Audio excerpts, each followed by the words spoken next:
Today's show is sponsored by the law offices of Arman Grigorian. If you're injured in a car accident and need proper guidance and representation, reach out to the law offices of Arman Grigorian, 1-818-404-0333. Are insurance companies giving you the runaround? Don't settle for less. Public Assist fights for you, not the insurance companies. To get the maximum payout on your claim, whether it's for fire, water, or property damage, call Public Assist today and tell them the WiseNuts sent you. Get what's rightfully yours. 818-242-0998. 818-242-0998, because you deserve every single dollar. Also, today's show is brought to you by the Glen Arden Club. If you're interested in networking, cigars, scotch, and a great environment, reach out to us. We'll connect you to the boys at the Glen Arden, and you'll become a member here. Smoke with the WiseNuts. Smoke with a great network.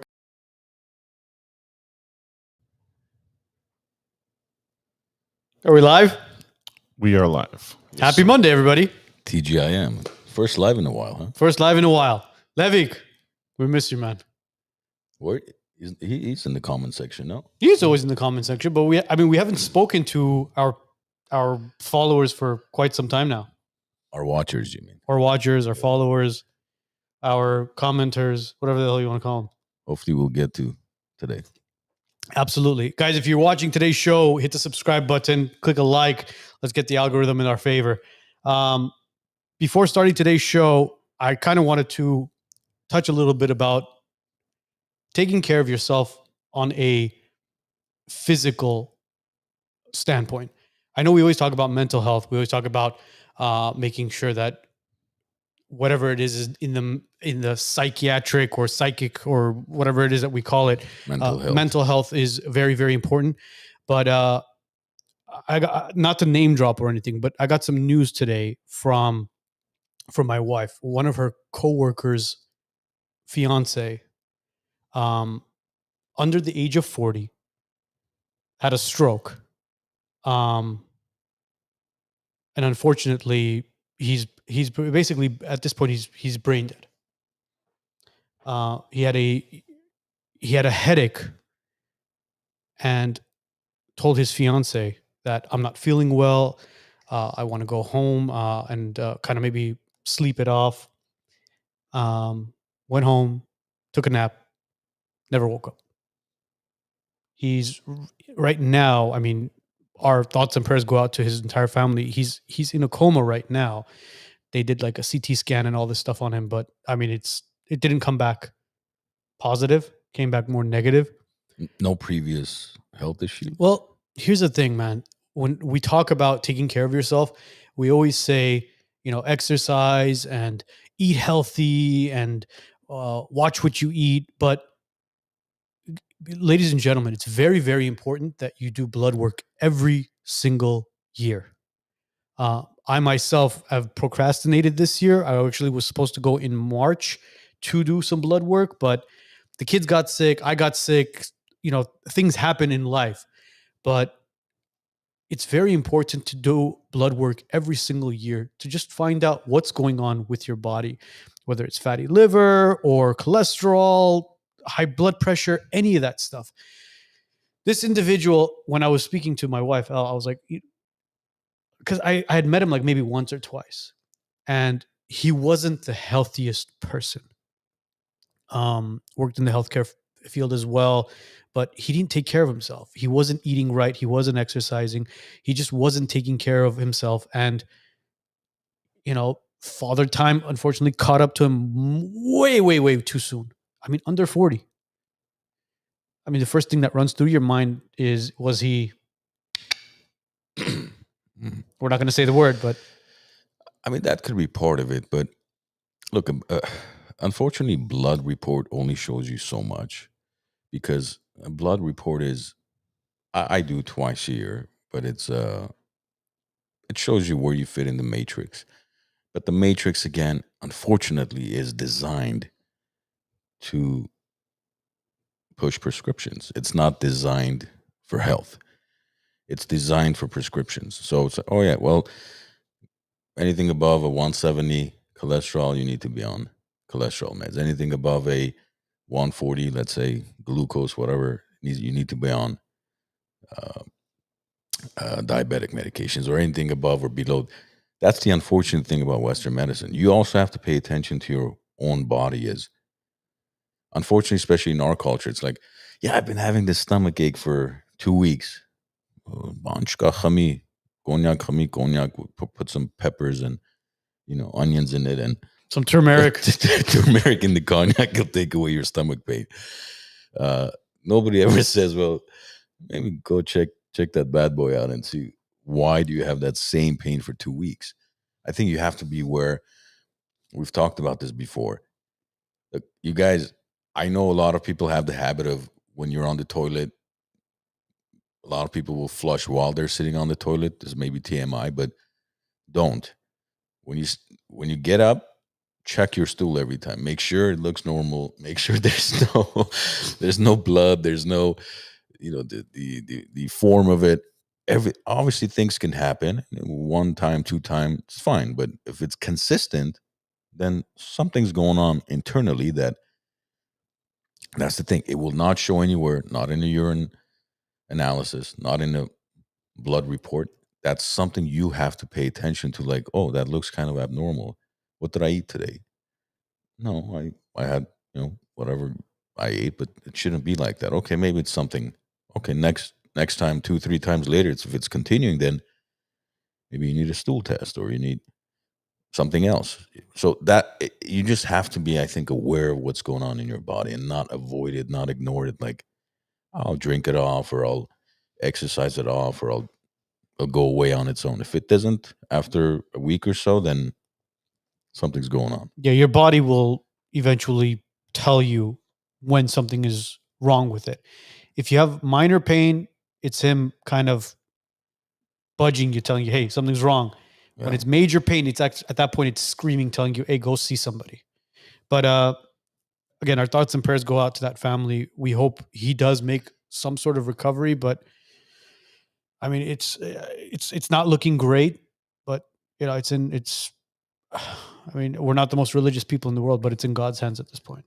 It's unfortunate because especially the last couple months, I've heard of way too many passings of, especially men under 50 in their 40s, even 30s. Last few months. What do you think that's from, though?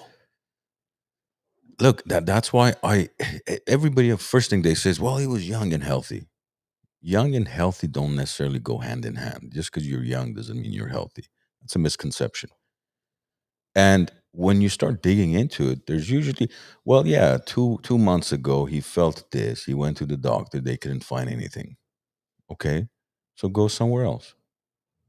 You just heard what you wanted to hear, and that's it. You left it alone, but yet you continue to have the same symptoms. So when you ask a couple questions, there's, in most cases, well, 2 months ago this happened, 3 months ago this happened, and they thought it was gone or it was this, and then all of a sudden sleeps and doesn't wake up. And it's unfortunate because some of them have young families, young kids, or just married, no kids yet, and I mean it's a tragedy. No matter how you look at it, it's yeah. When kids are involved, it hits home very hard. Speaking of kids, I wanted to bring up this story. I can't believe this slipped under our noses back in November. So the Harris family in Australia. Harris as in Kamala Harris? I mean, Kamala Harris is actually a saint compared to this individual. So Alana Harris, 34-year-old Australian social media influencer, is accused of basically deliberately drugging her 1-year-old daughter. There's a picture of her. I mean, we're going to censor the daughter's face because she's a minor. Obviously, she's a freaking 1-year-old. Of basically intentionally drugging her daughter to fabricate a severe medical condition.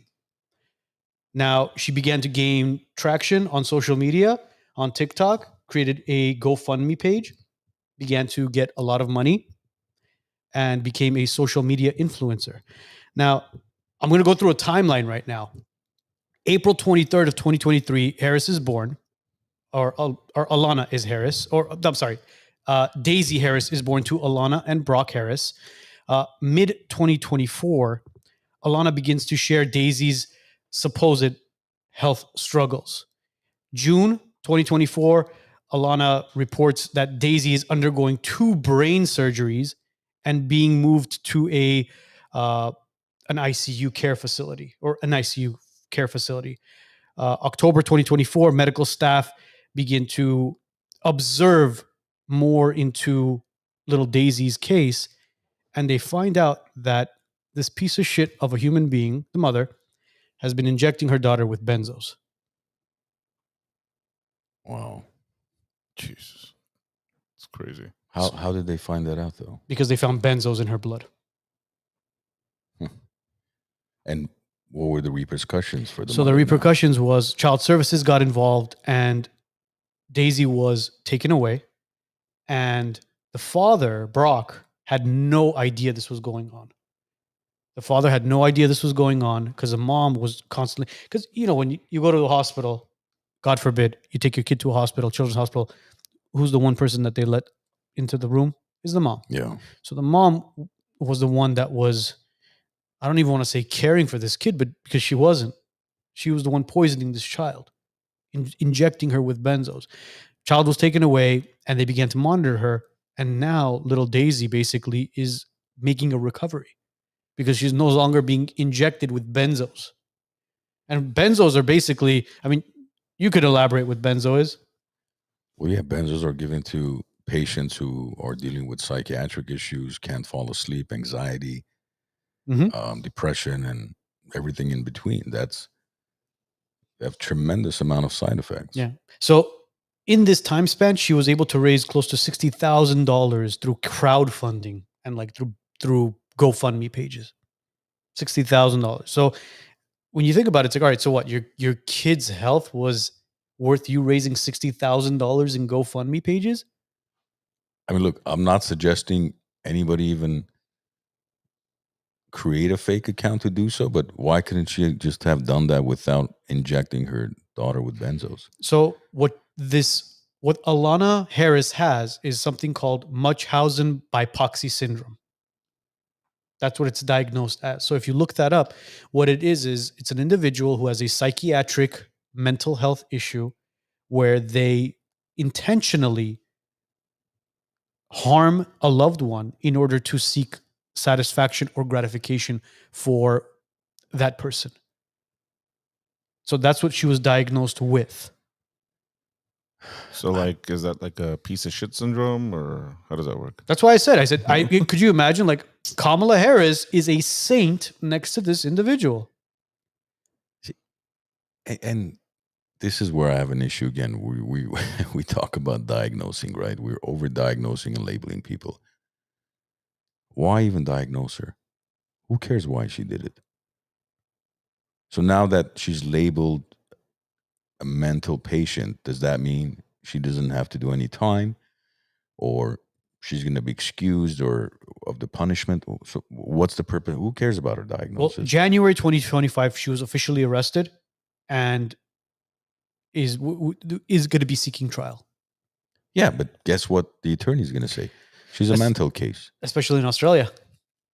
And she's going to get off free. I hope not.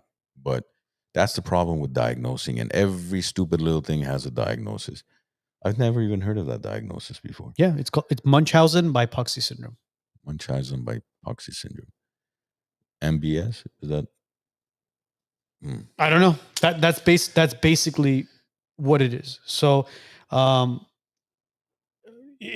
hate talking about stories where kids are involved, but this was something where I was like, dude, we got to bring it up because today we will be diving into a couple of topics, but as you guys know, we are fathers, all three of us, and raising kids in today's society is hard enough as it is, but seeing stories like this take place, it just there's no words to describe what who these individuals are, what they are, and God, I don't even want to say it, what we would do to them if the law was under our. But it's unfortunate that these types of things are happening to thousands and tens of thousands of kids around the world, and we hear the most popular story. We don't hear the rest of them. But I know these two individuals who work for CPS, Child Protective Services, and I've asked them numerous times to come on the show for obvious reasons. They won't. But some of the stories they share, it's like you would never believe that's what, even in our community, what's happening. Does that become a HIPAA law though? As far as what? As far as like anything regarding like child protective services, does it fall under HIPAA at all? Yeah, of course. But I'm not, they weren't telling me names of the individuals. It was stories they were telling me about. This is what's happening in our community. Where we think, you would never think like, oh, my neighbor's, doing such and such, or within a few mile radius, or you hear stories, oh, it's in Australia, it's in Florida. You think, oh, it's not happening in my community, but it is. And unfortunately, there's way too many of them going around. Yeah. Tens of thousands of these types of cases. But then how do you monitor it? How do you control it? Do you think it's bad parenting or just the kids? No, when you say bad parenting, I'm talking about abuse towards the kids. No, I know. But at the end of the day, the way I always look at things is people blame individuals for certain actions. A lot of the times, parents will blame the kids. Well, my kid is a bad kid. That's why I was abusive to them. That's why I was disciplining them that way. But they don't realize that, dude, take a couple steps back, look in the mirror and see what kind of an individual you are and how you were parenting and how you were raising this child, in order for you to understand that it's not about a blaming game. You were abusing that child because you were raising, your responsibility is to raise that child. Or they're bad kids. I mean, I don't think kids are born bad. Maybe if they have some type of, if let's say the mom did drugs during pregnancy or something, maybe the kid could have some issues, born with certain issues. But for the most part, I don't think babies are born to be bad kids. It's it's how you raise them. And it's, again, that's not even that's not even the kid's fault at that exactly point. Just like there's a stereotype against pit bulls, right? A breed of dogs.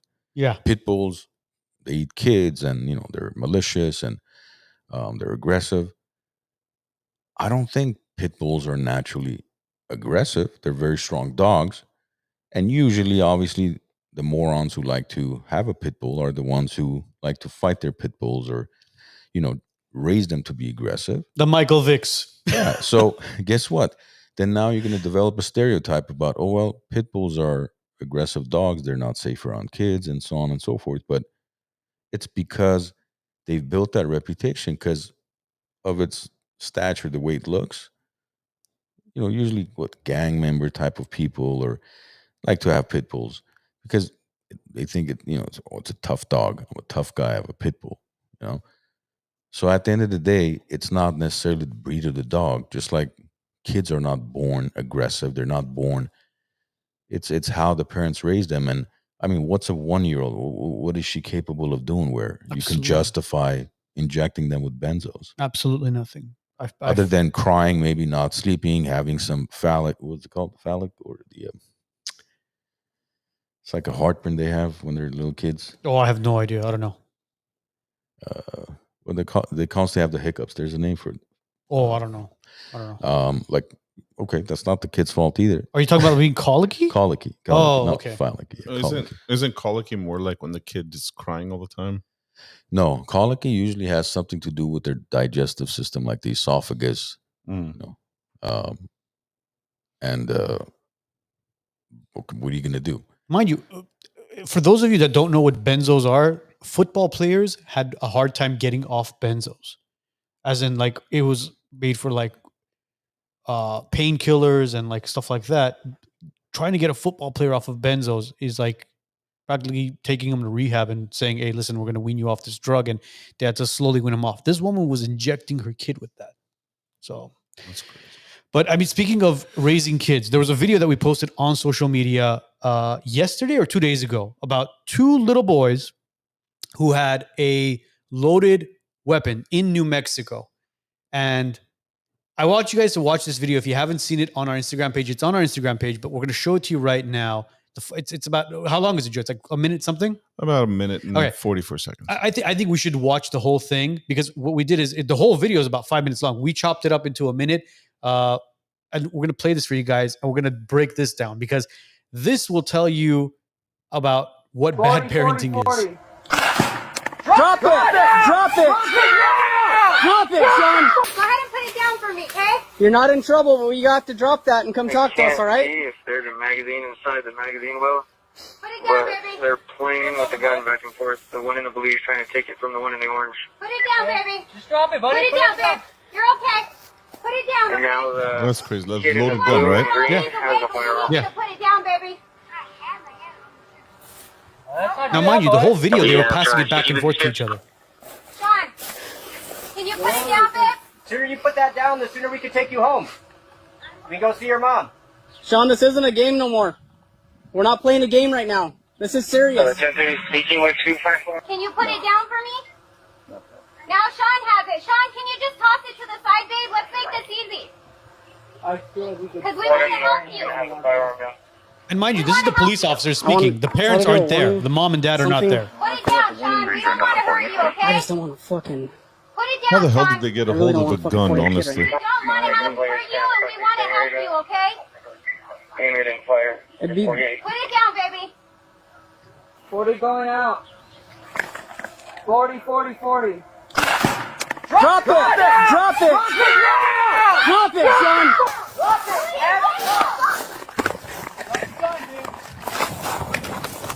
Drop it now.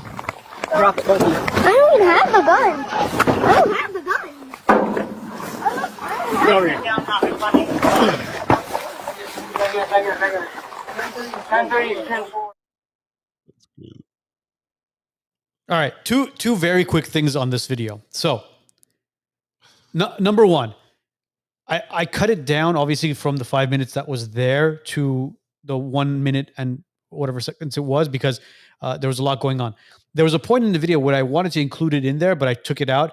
The police officers who were talking to the kids mixed up their names. And the kids were basically saying, I'm not Sean, he's Sean, I'm this. I forgot what the other kid's name was, but so the kids were back talking to the cops, telling them, hey, you're getting my name wrong, as they have a loaded gun in their hand. And then we had some comments saying the police officers were way too aggressive when they approached the children.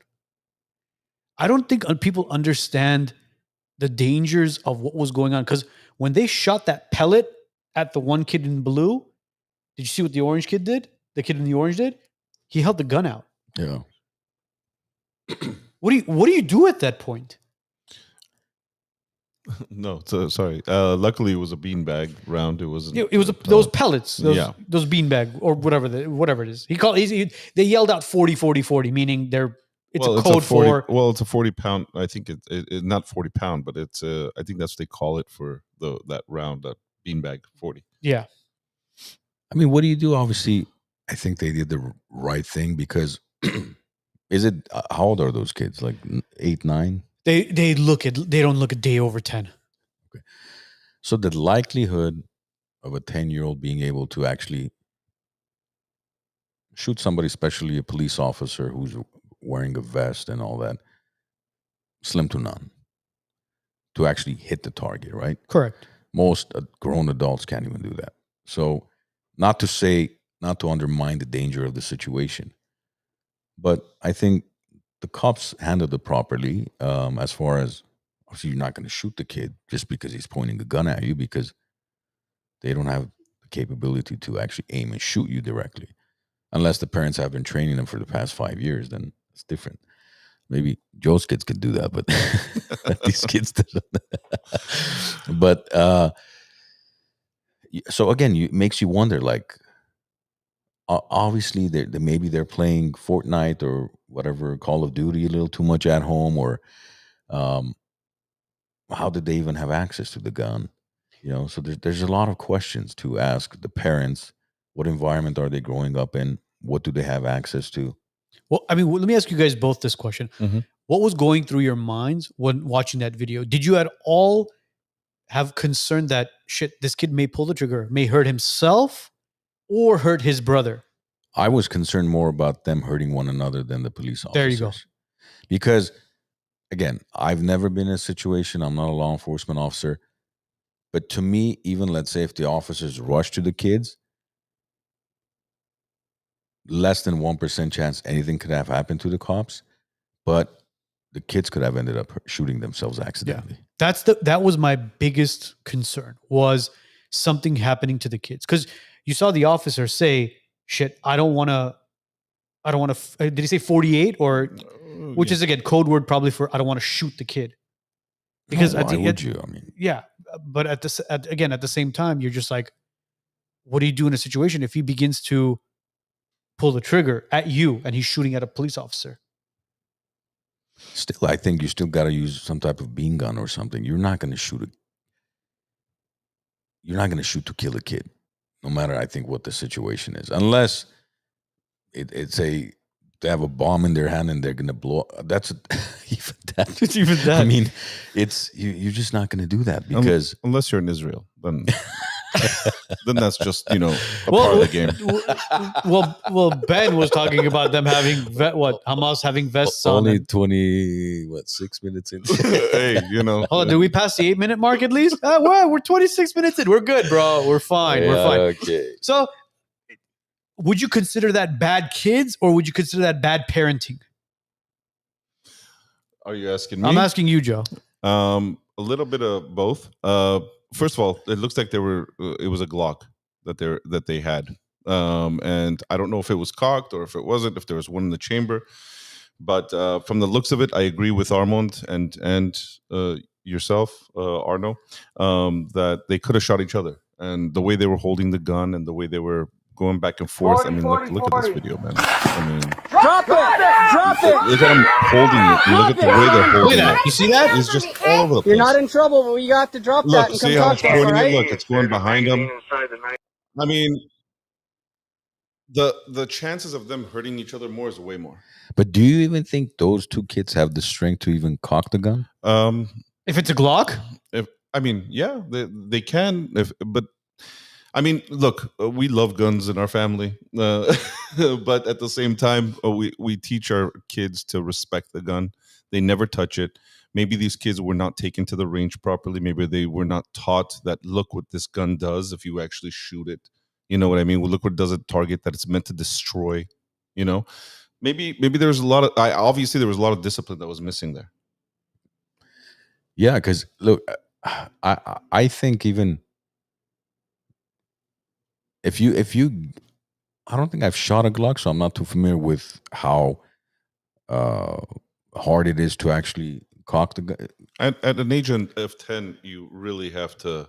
But again, Like the cops don't know if there's one in the chamber or not. Yeah, but what I'm saying is, I can assure you, you give a gun to even an adult, like an 18, 20-year-old, most of them, if it's their first time handling a gun, they wouldn't be able to cock it properly because they'll probably put it on their leg, try to pull it back or put it on their stomach, which I've seen. I've gone to the range with people where it was their first time, and the way they're cocking is like, bro, you're gonna shoot your stomach. Shoot your stomach. You're gonna get your finger caught in the chamber. Because it's tough if you've never done it. You have to know how to do it properly. So that's why for me, even I don't know if that gun was actually loaded or not. I get what you mean. I'm not trying to excuse what they did. No. But, it's not. There is no excuse for what was taking place there. Again, parents need to lock up their guns a proper way.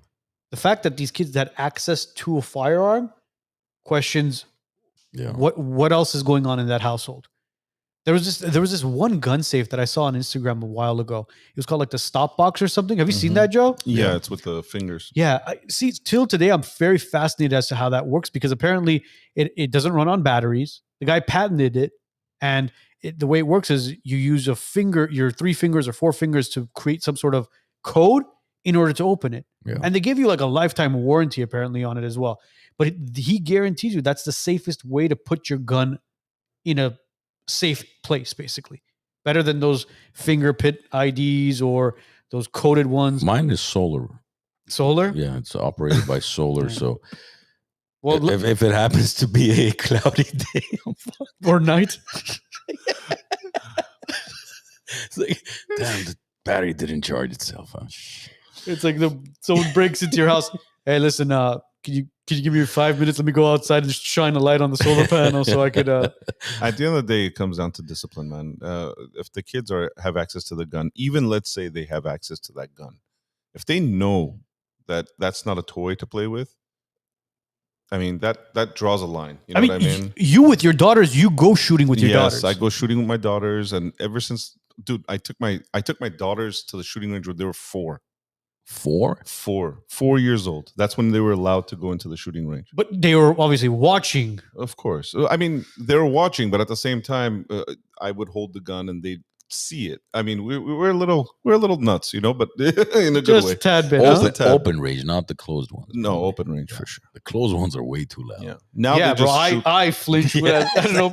Yeah, it's like, God forbid you don't have your Oh, earmuffs you on can't. and somebody You can't. shoots. You just like you're The other- twitching left and right. The other day we were at the range actually at Oak Tree, and we were shooting AR-15s, AK-47s. How old are your daughters right now? Right now? It's 15 and 13. Okay, so 15 and 13-year-old, and they know gun safety because of Yeah, completely A to Z, loading the magazines, everything, and they're girls.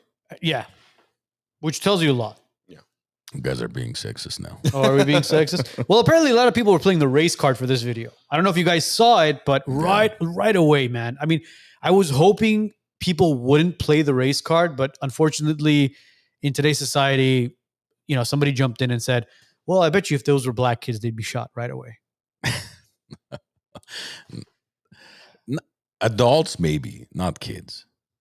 Adults, yeah, I can see that a little bit because, but again, we're kind of programmed to see it that way because you never see on the news the white guy getting shot by a cop. No, you don't. You don't. You have to really dig into X and go to Reddit and sign into some VPN to get encrypted access to. You got to be a programmer pretty much, but I don't think in this situation, if they were black kids, the outcome would have been any different because kids are kids at the end of the day, and there's only so much damage they can cause. Yeah, and again, I think if they were adults as well, whether black, white, Hispanic, Asian, doesn't matter. The police wouldn't have been as patient as they were with those children. There would have been at least maybe 2 or 3 attempts before either taser or possibly even deadly force was used at that point. Again, I'm saying if they were even black, white, Hispanic, Asian, doesn't matter. Because at that point, you don't know if it's loaded, if it's not loaded. But again, it's unfortunate that some people were playing the race card. And I mean, they're kids, bro. Well, They're children. we have a comment that says, is it nostalgic seeker? Yes. But did you notice the kids were pointing it down? Honestly, they were at one point, but at the end, if you notice, they were holding it up. I mean, even if it's not loaded, the rule is you never point to any direction. Because if you do, that means you're going to destroy it. Bottom line. It doesn't matter if they're pointing it down because, okay, they're pointing it down now because we don't see what's going on the other side of the camera, where the police officers are, where they're behind the gate, behind the barrier, behind the house. We don't know where they are. But imagine if a police officer was to walk up to the kid. We don't know what that kid's going to do. Is he going to point it out? Because the pellet went out or the beanbag or whatever it was went out. And the kid's reaction was what? The gun came up right away. Yep. So he was defending himself.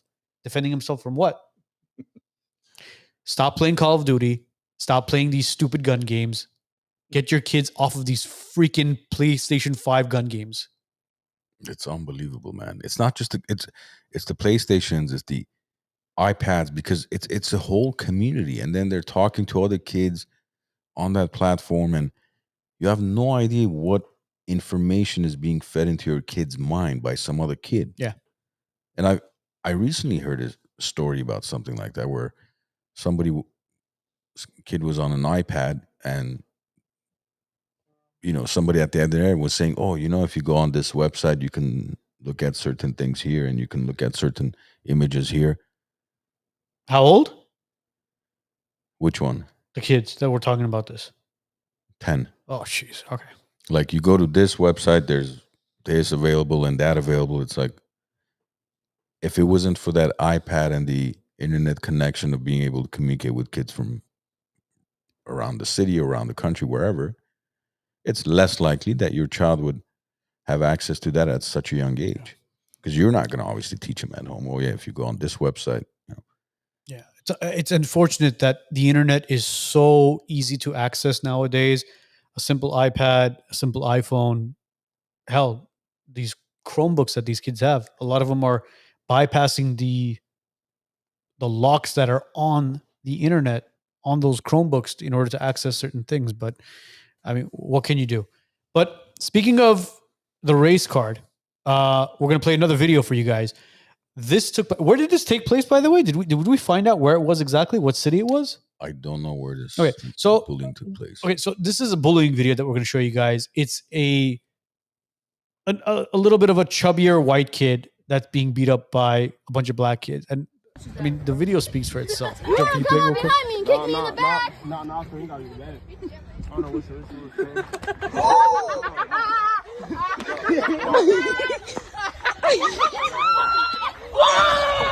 So he's walking away at that point. And then, oh, there it is. And there's the outcome. All right. So to play devil's advocate here, we don't know what led up to, of course, the confrontation. Yeah. The video starts off with him saying that you came and you pushed me or hit me from the back.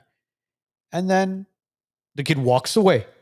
As he's walking away, you saw another child go in there, or another teenager or kid go in there, sucker punch. He collapses, and then a much older and larger kid goes in there and pretty much levels him to the point where, I mean, you guys saw the outcome. Again, we're playing devil's advocate here. What if it was the other way around? What if it was 3 white kids beating up 1 black kid? Because I'm curious to know, whoever's watching this right now, whether it's live or you're watching this tomorrow, the next day, the next week, the next month. Have you seen that story play out on the news? You know where I saw it play out was a lot in the on Instagram's jiu-jitsu community. A lot of gyms around the country were saying, find this kid, we'll give him a lifetime free membership to our gym. That's how I learned about the story. Yeah. And which I'm happy that they're doing that. But and that's the importance of, again, martial arts and proper upbringing of kids, because bullying is just, obviously, he's a chubbier kid, so a little bit easier to make fun of, and right? If you ask me, I think it would be all over the internet. I think all mainstream media would be all over it. If it was the other way around? Of course. 100%. Of course, because it's fuel, the division. That they just want to cause as much division as possible, if you ask me, honestly. Yeah, it's kind of similar to the story from a couple months ago. Remember that on the football field where the black athlete shot the white athlete? They were sitting down under the bleachers? Near the bleachers, yeah. I Yeah, guess I remember the there story was a like that. scuffle, and he ends up shooting one of them, kills him dead, right? And then he was bailed out, and then $500,000, I think, was raised, or so. I don't remember the exact story, but again, the story was twisted because a black kid killed a white kid. If it was the other way around, we could have possibly had riots on the street. Oh, it would have been war. And again, this is intentionally done. We're not saying whatever was done, whoever was killed, whoever was bullied, whoever was beaten up is justifiable. It's not. None of that is. One person killing another person is the most evil thing. Whether you're black, white, Hispanic, Asian, doesn't matter. But what the media has been doing is taking these stories and twisting it around, creating this division and creating hate. Yeah. And unfortunately, the media is run by the left wing, which strives off of hate. Hate and division. Joe's smiling. I know what Joe wants me to tell him. Who runs the media, Joe? Who runs the media, Joe? Don't say it. Who runs it, Joe? Who do you think runs it? I mean, your guess is as good as mine. We'll let you. Leave a comment down below who you think runs the media, ladies and Oh, gentlemen. that would be ideal. But as a parent, I mean, let's say your kid comes home and you're the parent of that white kid. What do you do? You have to be cautious as to how do you approach the situation because you don't want to be labeled as a racist. At that point, are you concerned about 100%. being labeled as a racist or 100%. Because the race card is still being played today. I don't know what community that it's in. You don't know if it's a majority black community. okay? Let's say it happened, God forbid, here in the city of Glendale to one of your kids. How do you handle that situation? And it's done by another Armenian kid. Or you go to the police. And you as far as how do you handle the situation as far as Like, what do you tell your kid after that? How do you deal with the other kid or the parents? I mean, it's such a tough situation. look, in situations like that, this is why we're big advocates of martial arts as well. How to defend yourself. Every child, in my opinion, and you guys could agree as well and concur, but every single child should know how to defend themselves, whether it's through jujitsu, karate, taekwondo, boxing, kickboxing, any sort of martial arts that will help protect themselves. Because if your kid doesn't know any sort of self-defense, they're a sitting duck. They're literally sitting duck. And just the simplest form of self-defense can stop bullying, because a simple stance, a simple duck, a simple cover, a simple block can tell that bully or whoever it is that's attacking your child that, oh shit, you know what? This person may know how to fight back and may be able to hurt me. So I think it's a conversation to have with your spouse. If you do have a spouse that, hey, I think it's time for our kids to go into martial arts, but at the same time, a conversation to have with the individual's parents as to, hey, listen, how can we resolve the issue of our kids getting along? Have that conversation with the parents. And hopefully the parents are coherent enough to understand that, hey, listen, yeah, you know what? We don't need our kids to fight. We don't need this division. What can we do as parents to make sure our children get along? Because there's a lot of stories out there where bullies and the victim end up becoming best friends when the parents actually get involved and kind of help them mend the situation.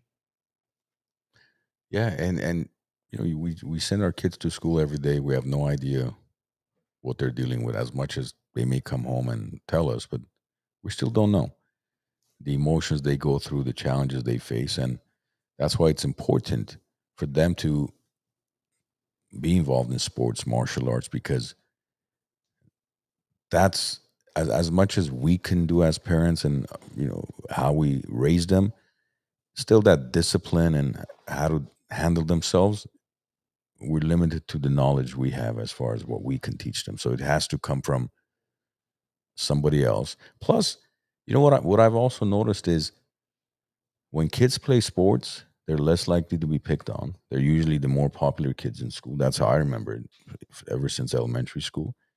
Not only that, then you have a circle of friends that are all athletic, involved in sports or martial arts, whatnot. Again, less likely for anybody to pick on you because, and this is what I suggest. For example, we drive almost an hour round trip to take our kids to jiu-jitsu. Why? Because the school, elementary school they go to happens to be in that area, and the martial arts school is near the school. And the reason why we take them there is so that their school classmates are also attending the same gym. So that when they're in school, guess who their friends are? They're jiu-jitsu guys. Yeah. It's not, if you take them, and I understand that could be challenging or inconvenient, but I think that adds a level of kind of that protection and reassurance, because now your school friends are all, they're my soccer friends, they're my jiu-jitsu friends. Yes. And that's important versus, oh yeah, there's a jiu-jitsu gym, 2 minutes from my house, I'll just take them there. Yeah, but your kid doesn't know anybody there. There's nobody from his or her school that attends that gym.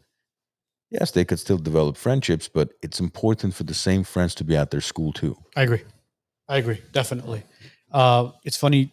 anytime somebody mentions martial arts and self-defense, there are parents involved outside of the martial arts community who go, "Oh, you're just raising a violent kid, or they're gonna end up being the bully." No. I mean, here's a phenomenal story, and this is a true story. So I was picking up Eileen from school one day, and I was like, "How's your day?" She goes, "It was good, but something happened at school." I was like, "What happened? What's going on?" And she's like, "Some of the boys were pushing some of the girls, and we were telling them to stop." I'm like, "So what did you do?" She goes, "Well, they weren't pushing me until later. They came to try to push me." And I'm like, "Okay." Now I'm getting concerned. I'm like, "All right, boys, it's a girl." Yeah. You're like, "So what happened?" She goes, "Me and my friend," and I'm not going to say the girl's name, were standing there, and they ran towards us to push us. And I stood in what did she say? She was like, a left stance horse fighting guard. Because I think it goes to karate. Yeah. And I'm like, "Okay." And then they stopped. They looked at me and they said, "Well, no, we weren't going to do anything to you." I was like, "All right, okay, so this is a good thing." That's why I was saying that a stance, a duck, a cover, a block is enough for somebody to realize, okay, shit. And this is a girl. Yeah. So a salsa move wouldn't work as well. I don't know. Maybe a twirl with a ribbon or a ball. The rhythmic gymnastics. Nothing wrong with gymnastics. No. Because you saw just trying to be cute. We had a conversation with one of the moms who reached out to us on Instagram, where their daughter went to gymnastics and gymnastics and dance, and she was worried about bullying in schools. And we said, "Listen, gymnastics is fine, dance is fine. At this point, see which one she enjoys more. Let her continue that. Stop one of them and take your kid to martial arts." More so than the martial arts, I would also say. Don't say guns, Joe. No, but no, they don't mix weapons. Give your daughter a cig and send her to school. No. I was gonna say put them more into sports because it builds confidence. That's definitely one thing. Club, like for example, my daughters go to volleyball. Bro, your daughter's ready to go on the United States national team at this point. Yeah, with the way she's surprising me. She doesn't take it after you. Definitely The athleticism. No. Yeah, dude. If you guys aren't following Joe on his Instagram, go to his Instagram and see some of the times that they go on these these very tournaments. Expensive tournaments, traveling tournaments, and his daughter is amazing at volleyball. But definitely. Look, before we go to our next topic, we're going to go to our sponsors really quickly because today's shows would not be possible without our sponsors. So very, very quickly, we're going to go to two of our sponsors. Our insurance companies giving you the runaround. Don't settle for less. Public Assist fights for you, not the insurance companies.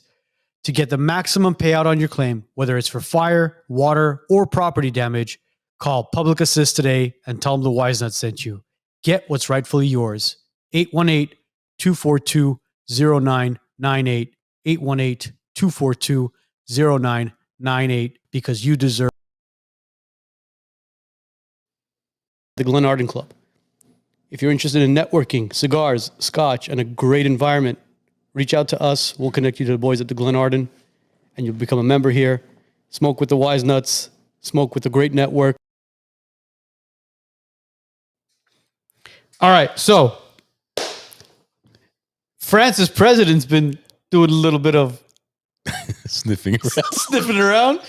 Oh, God. So, guys, if you guys haven't seen this video, this is one of the most, it's very controversial. We have two angles of this. Yeah, we have two angles of it. And Joe, can we play?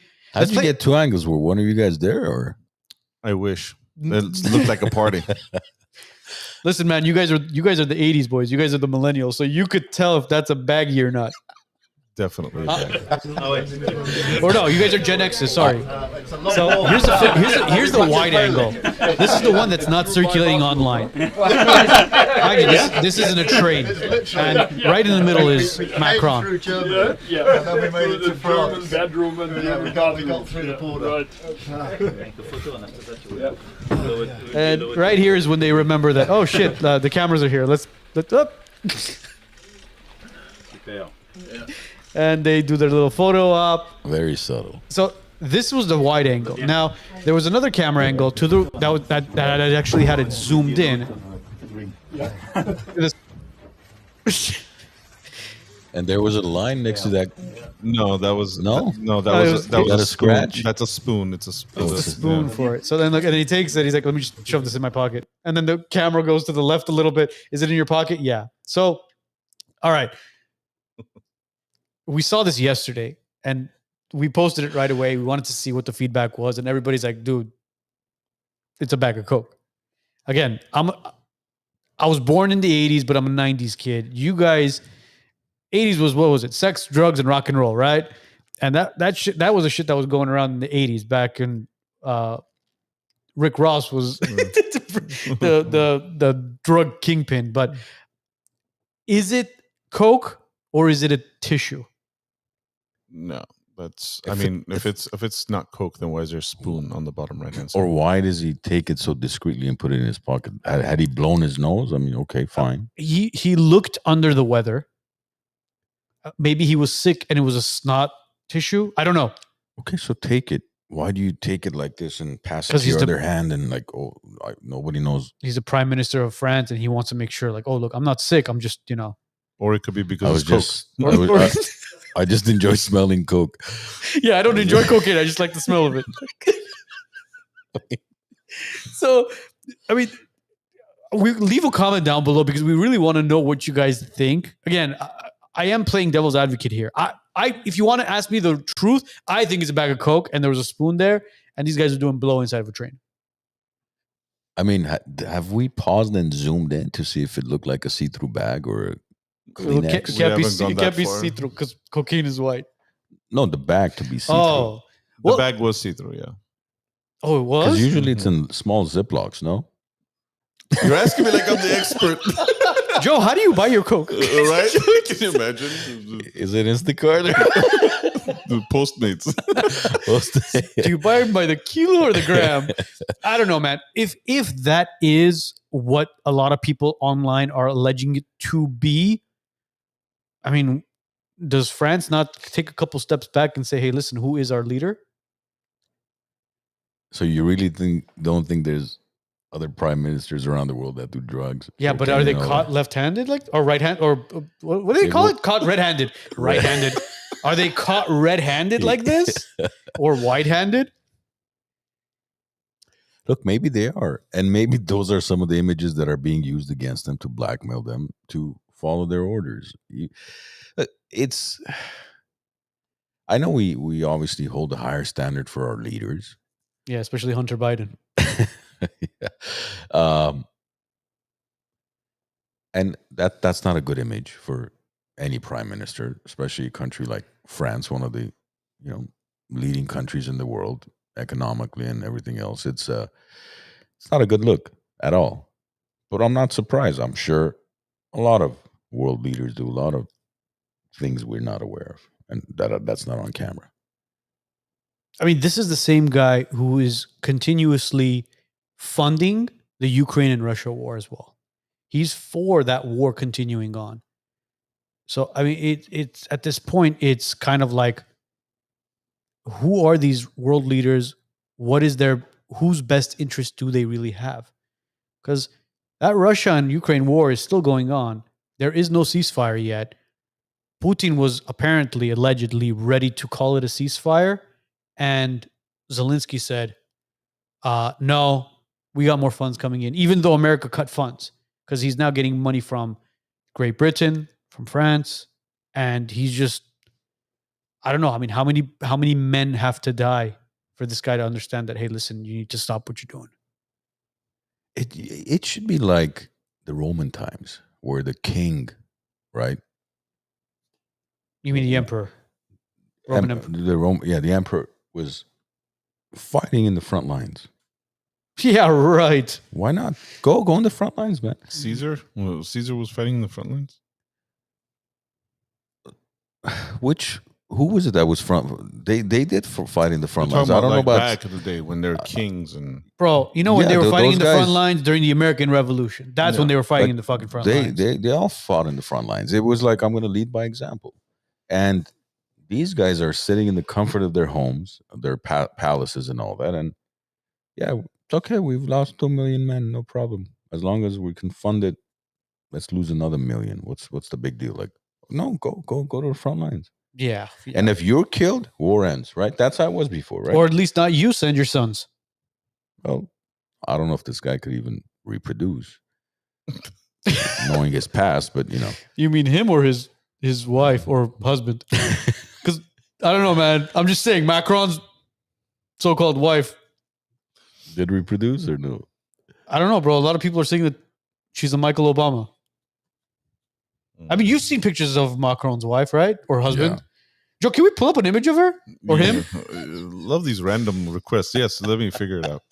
Do you happen to have a naked picture? I mean, not a naked picture of her, but I mean, I'm just saying that. Okay, look, Joe's gonna Google a picture of it, and the fact that the internet has blown up about people allegedly saying that she is a, or it is a, or if it's a man, I don't know. I mean, it's like, show me a picture of Michelle Obama pregnant.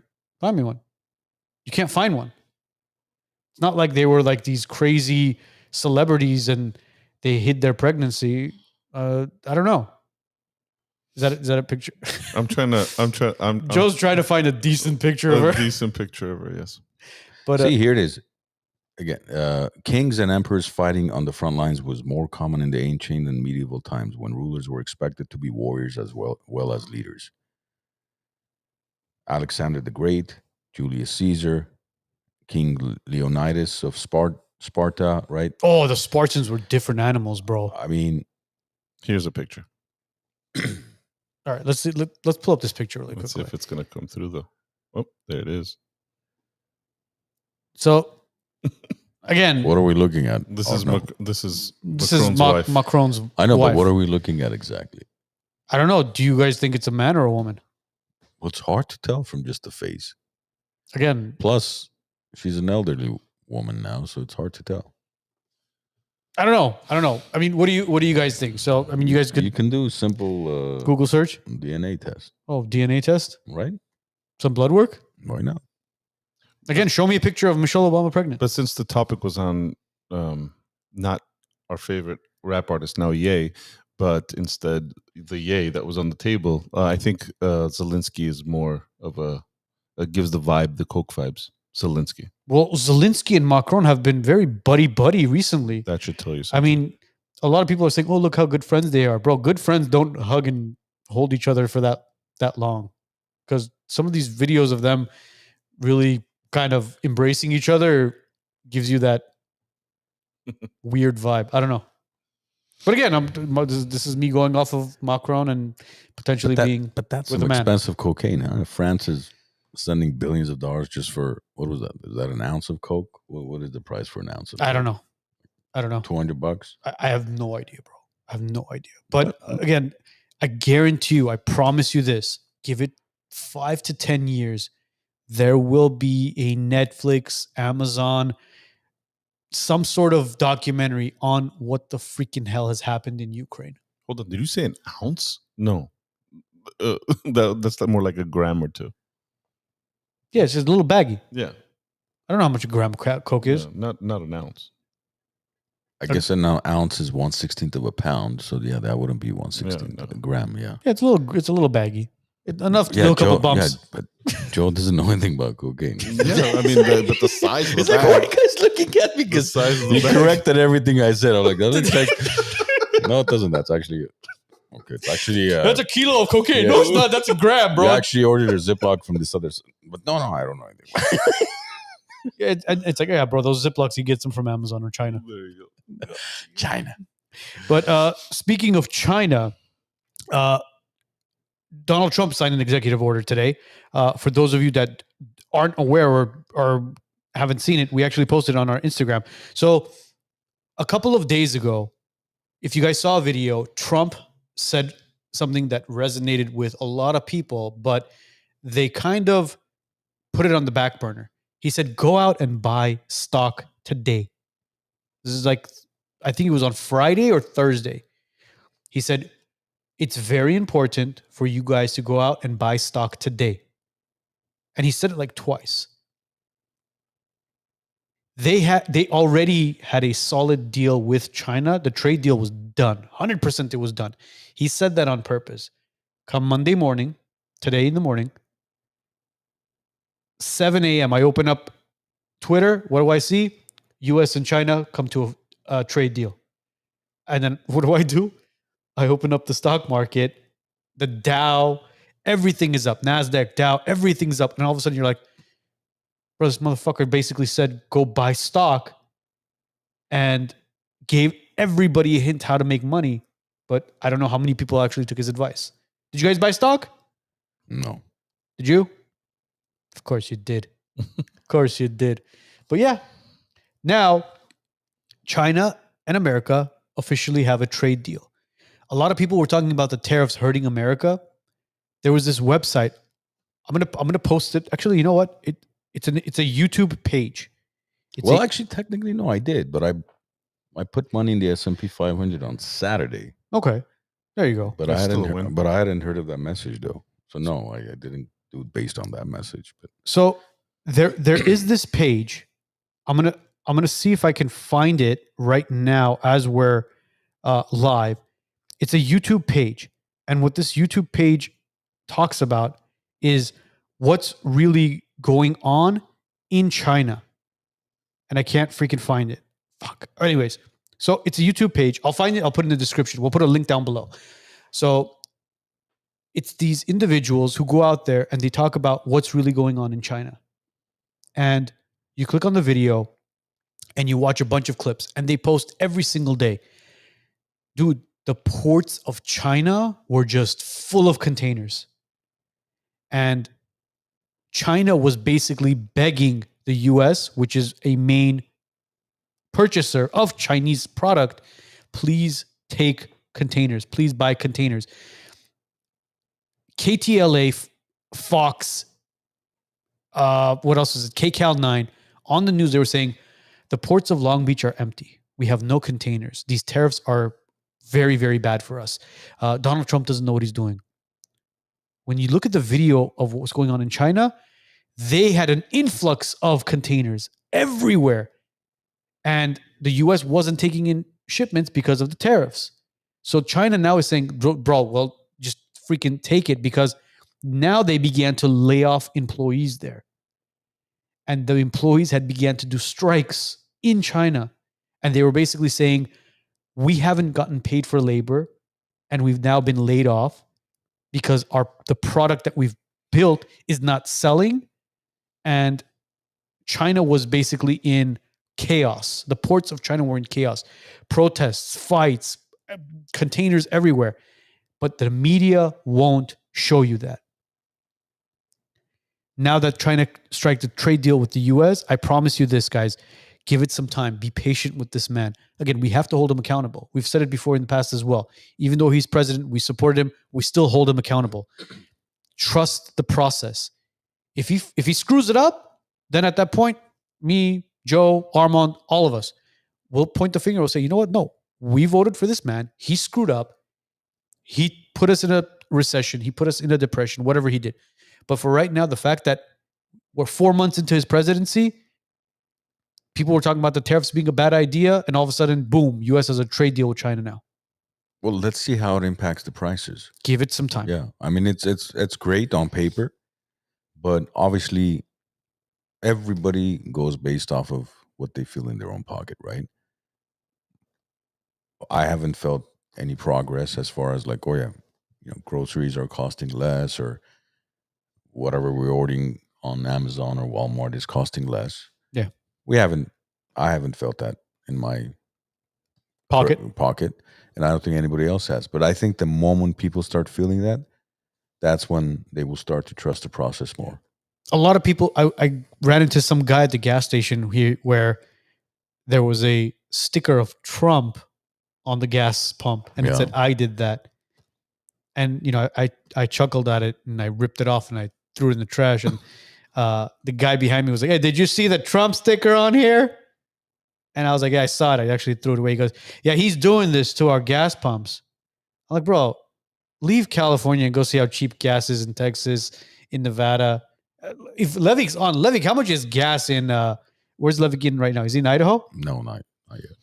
He's still in Nevada. Yeah, bro. Texas, Arizona, outside of this California, bro, gas is cheap, man. It's in the 3s, it's in the 4s, if that the highest that is. I had read somewhere that I believe that 60 cents of what we're spending is going just to taxes in California. And now Newsom wants to add another 75 cents tax to the gas prices.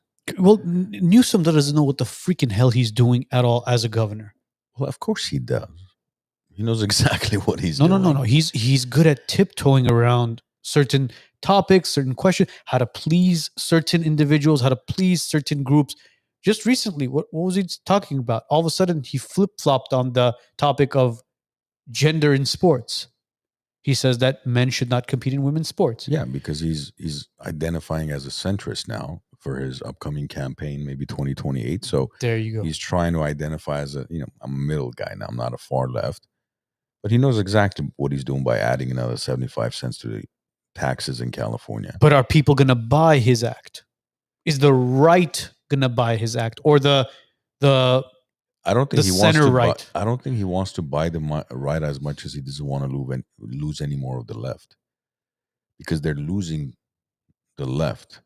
So now he's hoping if we move a little further right, because they went way too far left.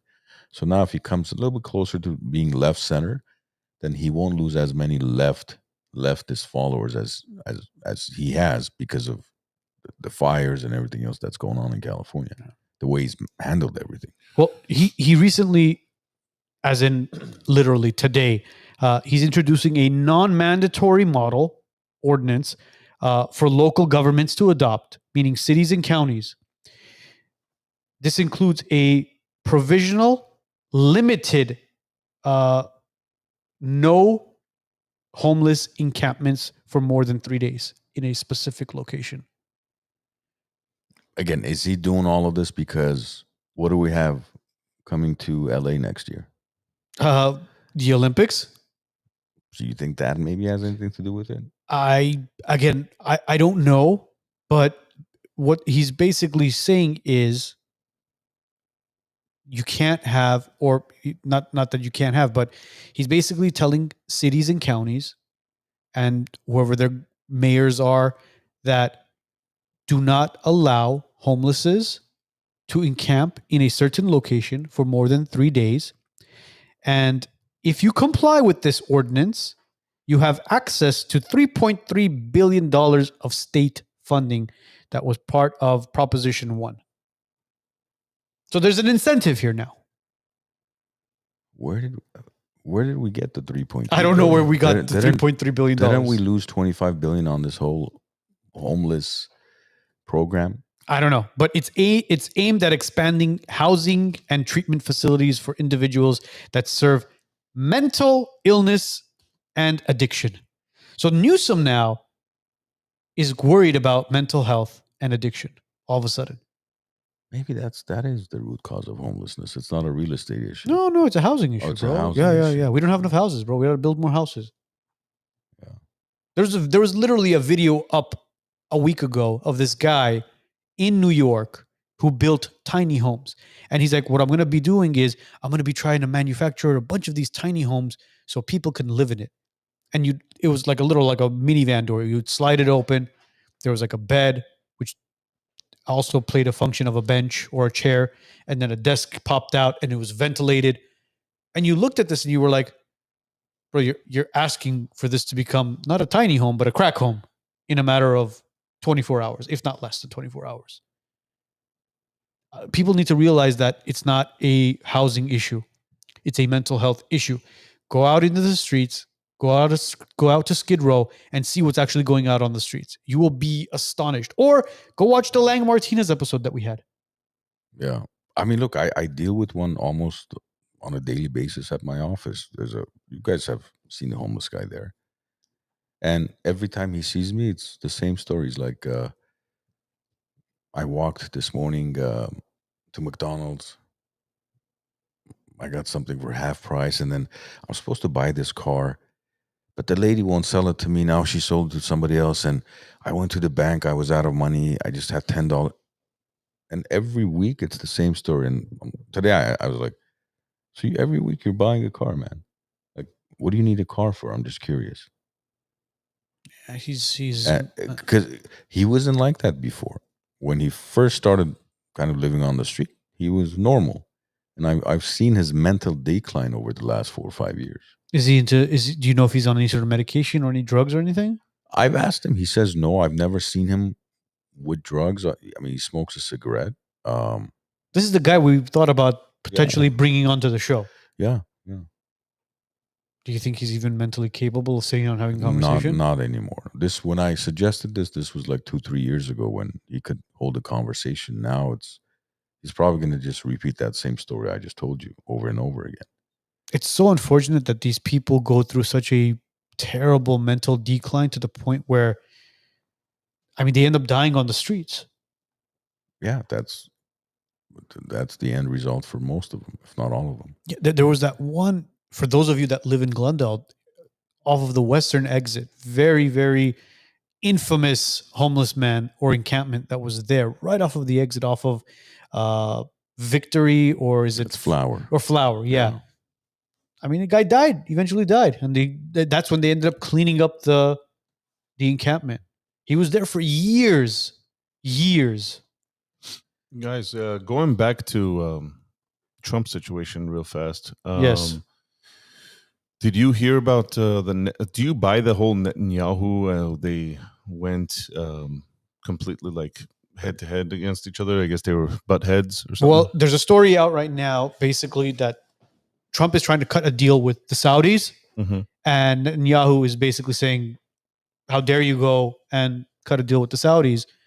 And Trump, being Trump, is basically telling them, who are you to tell me how to conduct business? Because that's basically what it is. He's conducting business. Are we buying? Are we buying the story though? Because I don't know. We were at Mar-a-Lago. We saw how how close they were, right, in regards to the Israeli lobby and everything else. We don't, we don't know. I haven't seen anything reliable. See, there's the only article out there. It says Gulf diplomatic sources debate if Trump will announce U.S. recognition of Palestinian state. And all the articles are basically with the same picture, with the same headline. And I've been following this for the past few days. I still haven't seen. And I don't think you are going to ever see it, because who controls the media? Joe, who controls the media? Someone mentioned it in the comments section. Oh, okay, cool. Yeah, see, this is the only thing. Even here it says the Jerusalem Post, Gulf diplomatic source claims Trump will announce U.S. recognition of Palestinian state. This was May 10th. 2 days ago. But I haven't seen anything solid, but it could just be a media spin on something that we're not aware of at this point.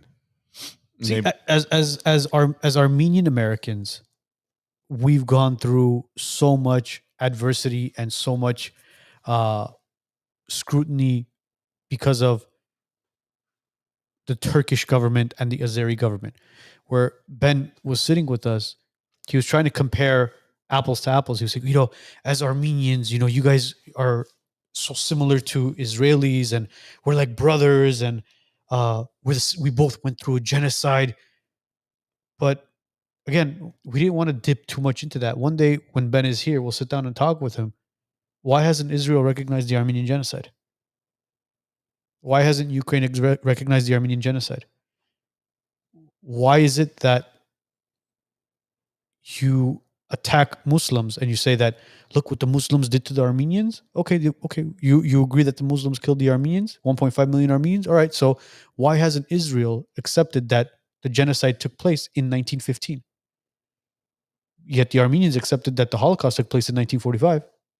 So, I mean, this is not us being anti-Semitic, quote unquote. This is us being realistic. This is a governmental, political issue where you can't give, or take, and not give.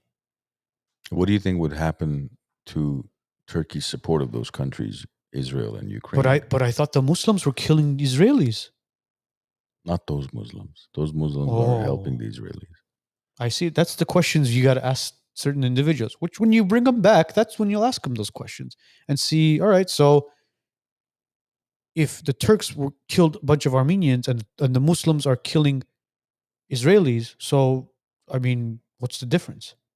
Because remember, when the Nazis killed 6 million Jews, it was under the Nazi flag. Well, When the Turks killed the Armenians, quote unquote 6 million. 6 million, quote unquote, 6 Yeah. million. So when the Nazis killed the Jews, it was under the Nazi flag, which no longer exists. Mhm. When the Ottoman Turks killed the Armenians, it was under the Turkish flag, which today still exists. That flag is still there. The flag that was waving as 1.5 million Armenians were killed still exists today. They have a monument for Talat Pasha and Enver Pasha and all these guys. So, I mean, where's the world when it happened to us? I mean, there's photo evidence of it. It's out there. And when people say that, oh, well, Donald Trump didn't say the word genocide. Look, America has accepted the Armenian genocide. We don't need America to accept the Armenian genocide. We need the entire world, just like the Holocaust was accepted by the entire world. We need the Armenian genocide to be accepted by the entire world. So what do you think would change if tomorrow Israel said, okay, yeah, we acknowledge the Armenian genocide? I'm not a geopolitician. I can't answer that question to tell you what exactly would happen, how things would entail, or how things would Absolutely play nothing. out. Well, we don't know that. Well, America recognized it. What happened? Nothing. So, and you think Israel recognizing it is going to be Well, when significant? here's the thing: when the Holocaust took place, the state of Israel was created. Well, there is more to it than just recognition, just saying it. Right now, it's in textbooks. Now, public schools are teaching it. So there's a lot more to it than just talking about it. But if Israel was to recognize it, at least that would show some sort of mutual respect when you're demanding the entire world to recognize your Holocaust, right? But you're refusing to acknowledge that the Armenian genocide, which is the first genocide ever, which actually led to your Holocaust. I mean, Look, I don't mean to quote unquote, but Hitler said it. He said, "Who today remembers the Armenians?" And till today, who remembers the Armenians? Freaking, it literally happened in 2020, bro. and not only that, I just hate the fact that when any one of us question these things, that it's automatically anti-Semitic. Are we not allowed to question anything? But we're allowed to question things about blacks, things about Arabs. Asians, Arabs. Well, here's the thing: it's not. There's a big misconception as to what anti-Semitic is, because what we're saying is it's not against Jews. It's not against Of course, Jewish people. It's against the government of Israel. exactly. It's against the politicians that are running it, just like the politicians in Turkey that are running the government, Erdogan, Aliyev in Azerbaijan. We're speaking against them. It's the government officials. It's the people who are running that state. I mean, Ben said it himself, bro. He was like, Ashkenazi Jews would talk down upon the Semites, the real Semites, against Moroccan Jews. Yeah, but see, we've been focused on that for 110 years. Instead of focusing on actually building geopolitical relationships, establishing ourselves as a strong country, building our military, having some type of significance on a global scale. Let's have all the countries recognize it. All right, fantastic. They do. And then what? Do you think there might be reparations What reparation? from Turkey? Okay, what are you going to get? I don't know. Let's say best case scenario. What are you going to get? $5 billion? I think $20 billion? I'm not. I mean, what are you going to get? I don't know. I don't know whether you'll get land, whether you'll get money, whether you'll get. I don't know what it is. Again, I'm not a specialist in this. Let's but say you get more land. You get. What does that change? I could answer your question. What does it change? So, in regards to recognition, I don't think it's so much more the money versus the history to learn about it, so it doesn't repeat again. That would be the ultimate goal, right? At the end of the day, to learn history so it doesn't repeat. Because one thing that history does, it repeats itself. Okay. Well, Right, but everybody knows the Holocaust. Right. Are there no genocides going around the world right now because history never repeats itself? Of course, there was once? there was genocide going on in Uganda. There was genocides going all over Africa, Not is. or is going on. Yes. So again, that's the mentality as well. If we teach it, then it will not occur again. It's occurring as we speak around the world. It doesn't change anything, unfortunately. The only thing that's going to change is Armenia has to have better geopolitical relations, and it has to stand for itself and be able to defend it. There's no such thing as once this country recognizes it, it's going to fix anything. Nothing is going to change. Yes, let them recognize. They should. I'm not saying they shouldn't. But for us to think that's going to change anything for us is, I think we're being very naive. So Zara Bagumian just commented. He said the Armenian genocide was done under the hands of the Ottoman Empire, but the idea was from a bigger enemy that the Armenian people have, a nation that was not a nation during that time. Again, there are articles out there that said that there were certain groups involved in persecuting, pointing out, capturing Armenians and delivering them to Turks. So whether those are true or not, they're in the history books, they're documented, and they're out there. But will people acknowledge it? I don't know. And acknowledgement leads to more research, I believe. So they put more effort and energy into learning more about what happened. I mean, look how many books the Holocaust has, mainly written by Jews, right? Anne Frank apparently didn't even write her diary. Well, see, You know what I mean? that's what we need as far as the recognition. Because anytime you mention anything about Israel that's negative, it's anti-Semitic. But there's nothing about Armenians. And you think that's because the Holocaust is recognized. It has nothing to do with the fact that they've actually injected themselves into every aspect of politics, media, education, and geopolitical, of course, dominance. And but how do you think that was done, though? You think it's because they recognized the Holocaust? Maybe a victim card. We played the victim card. Yeah, but we're not recognized for anything, bro. Again, you just said almost every country in the world has, except for Israel and Ukraine. So no, Israel, Ukraine, Turkey, Azerbaijan, Pakistan. Okay. Who else was there? 5% of the countries haven't, and you think that's what's holding us back as a nation? Look at how much funding America has shuffled into two of those countries in the past 2 years. Which countries? Ukraine and Israel.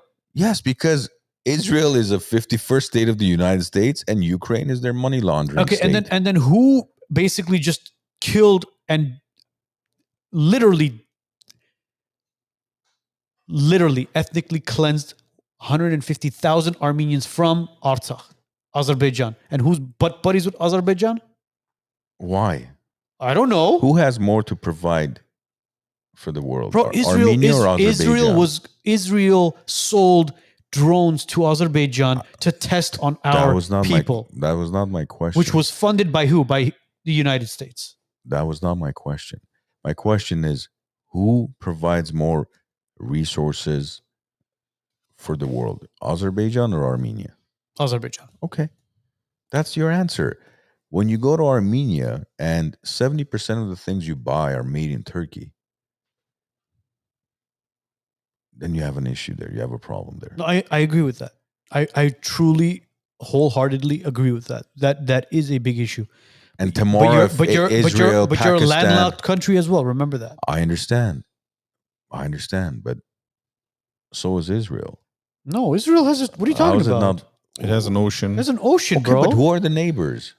Who cares who the neighbors are? What do you Look mean, who who your cares? ally is. Whoever they chose to be their neighbor. Look at who your ally is. Who is their ally? America.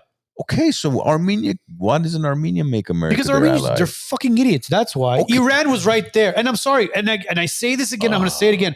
They let go of Russia's hand, bro. I know there's going to be a bunch of people online right now calling me, communist, Putin lover. No, man. Armenia let go of Russia's hand. They tried to westernize themselves, and it backfired. It's funny how we talk about Israel, like, why did they do this? Why did they advance in these areas and geopolitically, and they have so much power? Okay, why couldn't we do 20% of that? Not 100%, because I don't think 100% is possible, but 10, 20% of that. Why couldn't we? It's a cultural issue. Okay, so then it has nothing to do with the recognition of anything. It has to. We are our biggest problem. I agree. That's it. I agree. Israel is not our problem. Turkey is not our problem. Azerbaijan is not our problem. Pakistan is not. See, it's Armenia. My wife and I were having this conversation literally, I think it was yesterday or 2 days ago, where we said that the Soviet Union, Soviet Russia, Soviet Armenia destroyed the Armenian people. It created this hate in our culture where everybody is at fault for the smallest little thing. And you see it now with the swamp of Armenia, unfortunately. I'm sorry to say this to our own people, in LA. And who brought communism? Oh, Karl Marx did. The Bolsheviks? Yes. And who are the Bolsheviks? Yeah, they're related to the... Anyway. Yeah. Yeah. Now, but in regard to what you were saying, Armand, I completely agree with what you're saying. The problem is from within. My argument was for the acknowledgement aspect of things. That helps. It does. But what we do with it, that also matters. Like if we're, you know what I mean? Again, tomorrow, if everybody recognized there's absolutely nothing we would do with it, we wouldn't in any way be able to, oh yeah, we're going to somehow leverage this to our advantage. And how? What are we going to do? I mean, I don't see anything that we're going to do. I think we should let go of certain political parties that are involved in our geopolitical game plan that we've been holding on to for years. What has the ANCA done for us all these years? What has Adam Schiff done for us all these years? What have the Democrats done for Armenians all these years? Nothing. Why? Because we've been focused on the recognition aspect of it.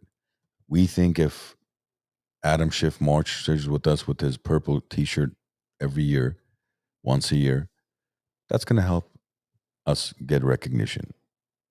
That's my point. And then what?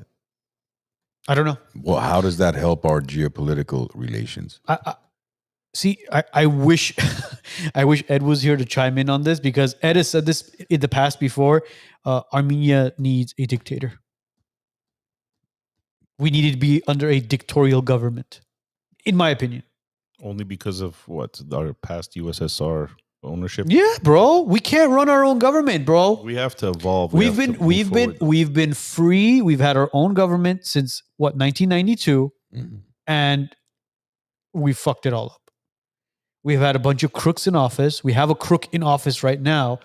When is Pashinyan's term ending? Or is it ending? Like they're all the same shit, bro. They've all basically stole a bunch of money. But again, we were discussing this about Israel with Ben. Were you not shocked when he said, 80%, 88% of Israelis in Israel are in debt, credit card debt? They can't even Which is shocking to me. Again, it goes back to what you mentioned as far as the government. It's the government that we're talking about. It's not the people. It's not the Jews that we're talking about. So you don't think Netanyahu is a crook? Of course he's a crook. So what's the difference? You're still going to have a crook no matter who steps into that office.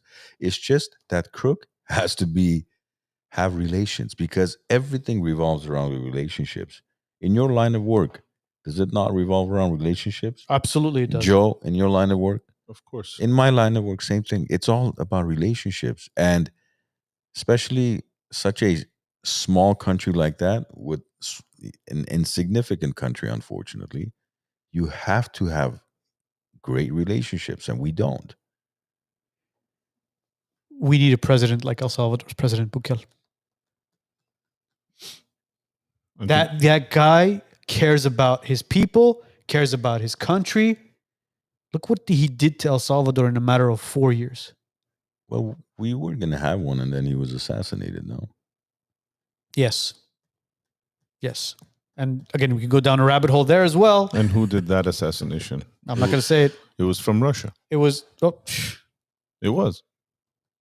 Whatever, bro. Do we have any comments or questions? Or Let's go. I can't see from here. Yeah, let's go to the comments and questions. See if there's. I know there's a bunch of you guys commenting and questioning right I now, don't know but why it doesn't show up on my. I'm gonna do an overlay for a second. I want to see if what are you gonna? You're gonna bring it up on right, the screen. There we go. Why not? Let me get rid of the. There you go. We're live right now. So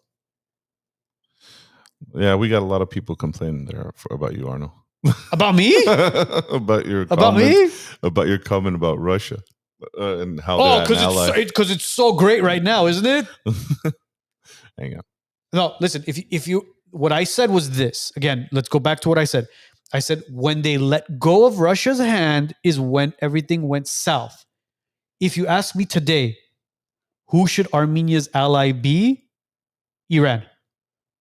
Iran should be Armenia's number one ally.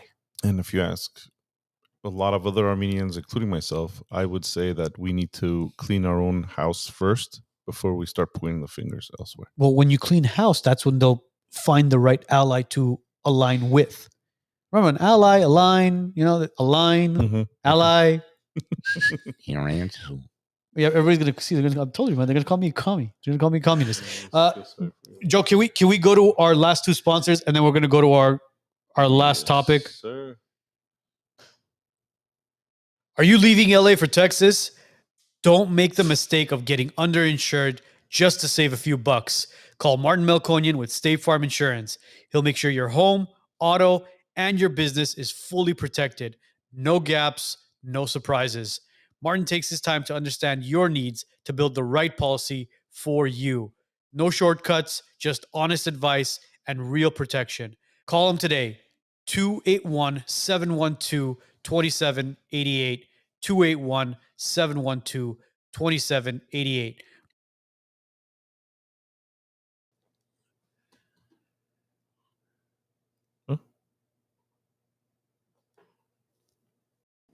Today's show is sponsored by the law offices of Arman Grigorian. If you're injured in a car accident and need proper guidance and representation, reach out to the law offices of Arman Grigorian, 1-818-404. All right. We talked about almost everything today, but here's one of the topics that we want to discuss with everybody before we call it a show. So there's this trend going around right now over on TikTok, on Twitter, on Instagram, on Facebook. It's 100 men versus a gorilla. Oh, I thought it was the 1,000 men that were with that one woman. Oh, jeez, bro. Oh, it's a different one. Okay, because I took notes on that. Oh, did you? Would you want to be the 1,000th man there or the first one against the gorilla?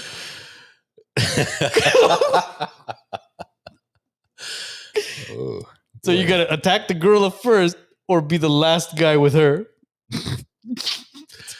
I'll take a raging on this one. All right. So this is a very, it's again. Tell us the trend, man, because I'm confused. All right. So the trend is this. Again, if you guys are watching online, if you're watching it live, if you're watching it tomorrow, next day, whenever it is, I want you guys to comment this because we've been discussing this on our group chats and on Instagram and all that stuff.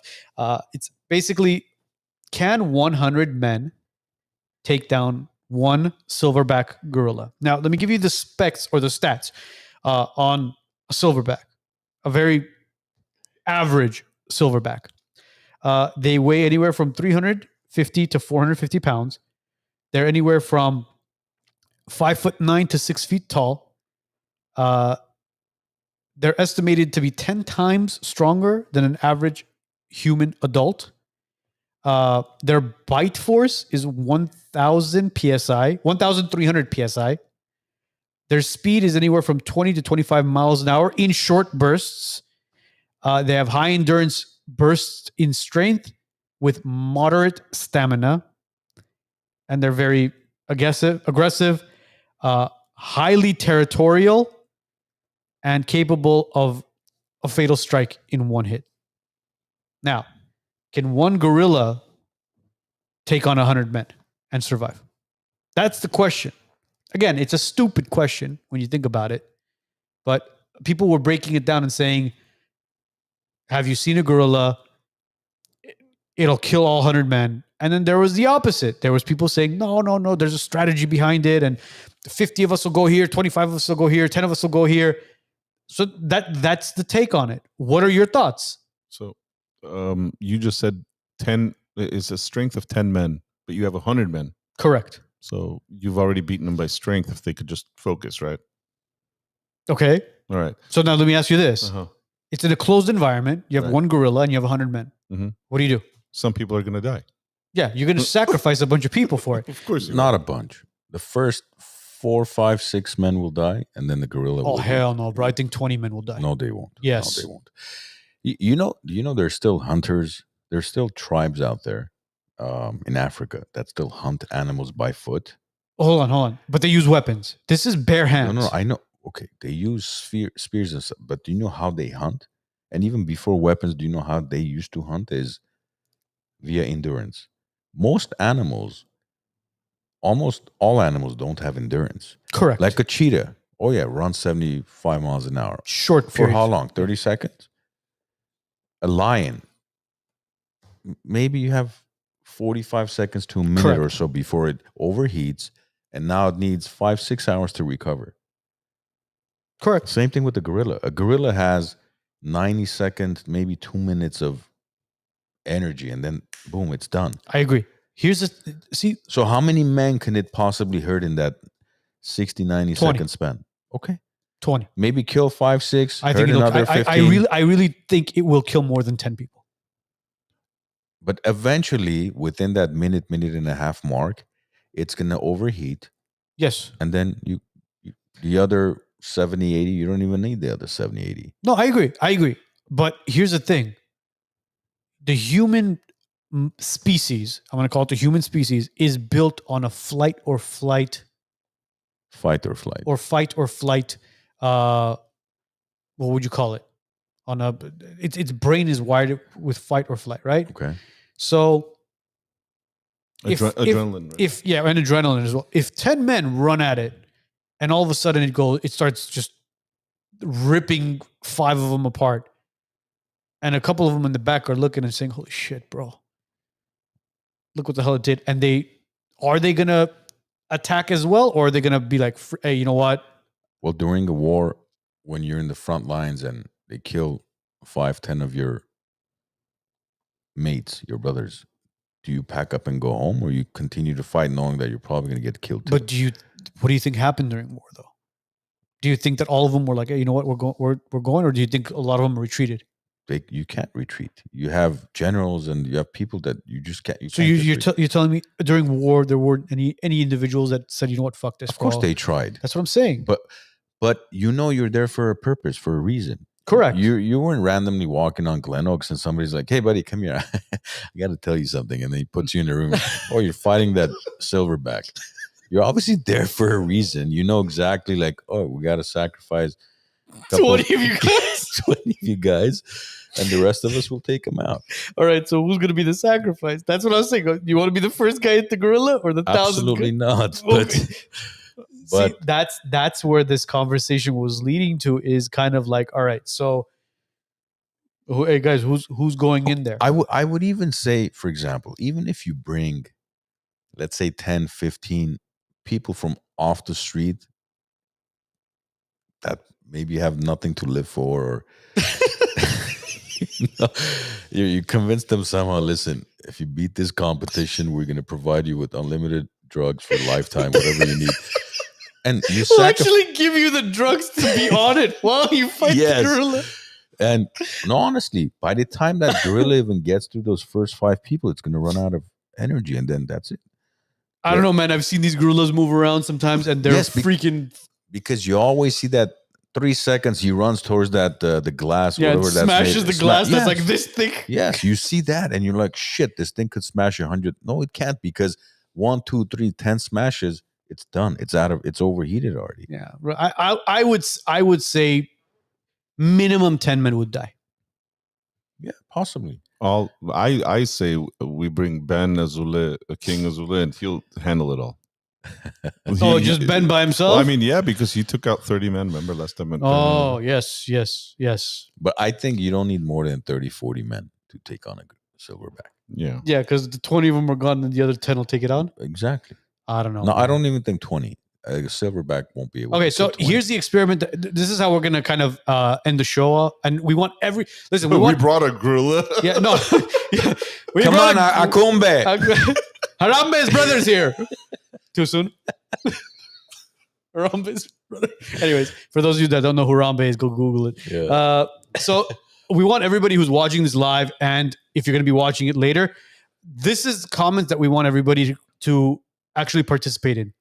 We want you to give me or give us 10 individuals that can take on the gorilla, and they could be any individual that you want. Fedor. There you go. And the three of us are going to be naming them right now. They can be boxers, fighters, weightlifters, athletes, doesn't matter who it is, and at whatever age or time period it is. So, I mean, we can start with Joe. We can start with Arman. Either one of Oh you. wow, we're doing this now, huh? Why not, bro? We're only naming 10. Fictional or non-fictional? Oh, we have No. to each name 10. No, it has to be non-fiction people. 10 men. Well, who do you think? Khabib. Khabib? All right, so that's one. Khabib. All the guys in Dagestan, bring him over. Like, oh, seriously, like, oh, you guys are laughing, but that's all you need. Send to Dagestan 2 years and forget. And bring the silverback with him. See, I would go. You know what? I would go Khabib. Yes, that's one of them. Definitely. I'd go Tyson in his prime. John Jones, 100%. Fedor. Brock Lesnar. Alistair. James Toney. Uberim. Alistair Uberim. Overeem. No. Uberim. When he was like TRT, that's what they called him. Uberim? Yeah, when Alistair Overeem was on TRT, they called him Uberim. Oh, yeah. Vitor Belfort. But like Mr. TRT. TRT himself. TRT himself. Vanderlei Silva. TRT.